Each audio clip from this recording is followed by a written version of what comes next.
இந்த மாதிரி புளி ஊத்தாம சிம்பிளா ஒரு பாசிப்பருப்பு சாம்பார் வச்சிட்டோம்னா சாதத்துக்கும் சூப்பரா இருக்கும், இட்லி தோசைக்கு ரொம்பவே நல்லா இருக்குங்க, சப்பாத்திக்கு கூட வச்சுக்கலாங்க. ரொம்ப சிம்பிளா எப்படி செய்யறதுன்னு பாக்கலாமா? நான் இன்னைக்கு ஒரு கப்பு நிறைச்சு பாசிப்பருப்பு எடுத்திருக்கேங்க.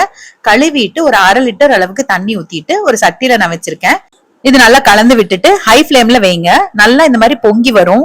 பொங்கி வரும்போது கம்ப்ளீட்டா அடுப்பை சிம் பண்ணிட்டு கரண்டியை உள்ள வச்சிருங்க, பொங்கி வராது. பருப்பு வேகிறதுக்குள்ள நம்ம காய் ரெடி பண்ணிக்கலாம். நான் இன்னைக்கு சொரக்காய் எடுத்திருக்கேங்க, ஒரு சின்ன சொரக்காய் தோல் சீவிட்டு எடுத்திருக்கேன். எல்லாமே கட் பண்ணி வச்சுக்கலாம். 2 தக்காளி, கொஞ்சம் சின்ன வெங்காயம், நீங்க பெரிய வெங்காயம் எடுக்கிறதா இருந்தா பாதி எடுத்துக்கோங்க. பிஞ்சு சொரக்காய் இருந்ததுனால உள்ள இருக்கிற விதையோடவே எடுத்திருக்கேன். ஒரு கடாயில ஒரு 2 ஸ்பூன் அளவுக்கு எண்ணெய் ஊத்திட்டு சின்ன வெங்காயம், தக்காளி, காய் எல்லாமே ஒன்னா சேர்த்துட்டு அடுப்பு சிம்ல வச்சு ஒரு 2 நிமிஷம் வதக்கிக்கோங்க. நீங்க வேணும்னா வெங்காயம் வதக்கிட்டு அப்புறமா தக்காளி காயையும் சேர்த்து கூட நீங்க வதக்கிக்கோங்க. 2 நிமிஷம் நல்லா வதக்கினா போதும், இது வேகணும்னு அவசியம் இல்ல. சொரக்காய்க்கு பதிலா வெள்ளை பூசணிக்காய், புடலங்காய், பீர்க்கங்காய், வாழைத்தண்டு எந்த காய் வேணாலும் சேர்த்திக்கலாங்க. வெங்காயம் காயெல்லாம் கட் பண்ணி வதக்குறதுக்குள்ள பருப்பு 3/4 நல்லா வெந்துருச்சுங்க.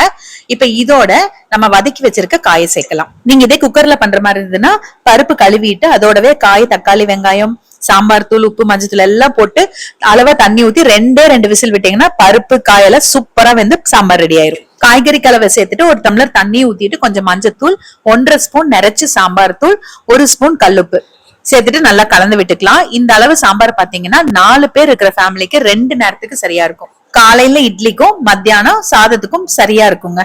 நல்லா கலந்து விட்டுட்டு திரும்ப ஹை ஃபிளேம்ல வைங்க. இன்னும் கூட தேவைப்பட்ட கொஞ்சம் தண்ணி சேர்த்திக்கோங்க, ஏன்னா பாசிப்பருப்பு வெந்து வரும்போது உங்களுக்கு நல்லா கெட்டியாகும். இப்போ ஒரு கொதி வந்ததுமே தட்டு போட்டு மூடி வச்சிருங்க. ஒரு 10 நிமிஷம் கழிச்சு ஓபன் பண்ணி பாத்தீங்கன்னா பருப்பு காயெல்லாம் நல்லா வெந்துரும். மீடியம் ஃபிளேம்ல நான் வச்சிருந்தேங்க, சிம்ல வைக்கல. பாசி பருப்பு தனியா வேக வைக்கும் போது தட்டு போட்டு மூடினீங்கன்னா பொங்கி பொங்கி வரும், அதனால அதை ஓப்பன்லயே வச்சு வேக வைங்க. காய் சேர்த்ததுக்கு அப்புறமா மூடி வச்சு வேக வச்சுக்கலாம்.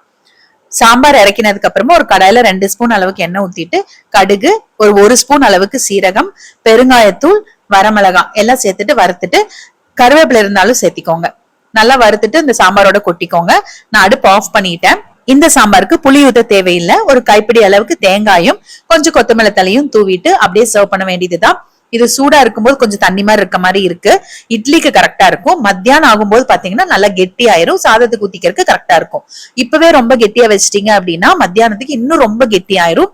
இதே மாதிரி நீங்க கடலை பருப்புலயும் சாம்பார் செய்யலாங்க. இப்ப இதே சாம்பார் நான் மத்தியான சாதத்துக்கு ஊத்துறேன் பாருங்க எவ்வளவு கெட்டியா இருக்குன்ட்டு. செஞ்சு பார்த்துட்டு கமெண்ட்ல சொல்லுங்க.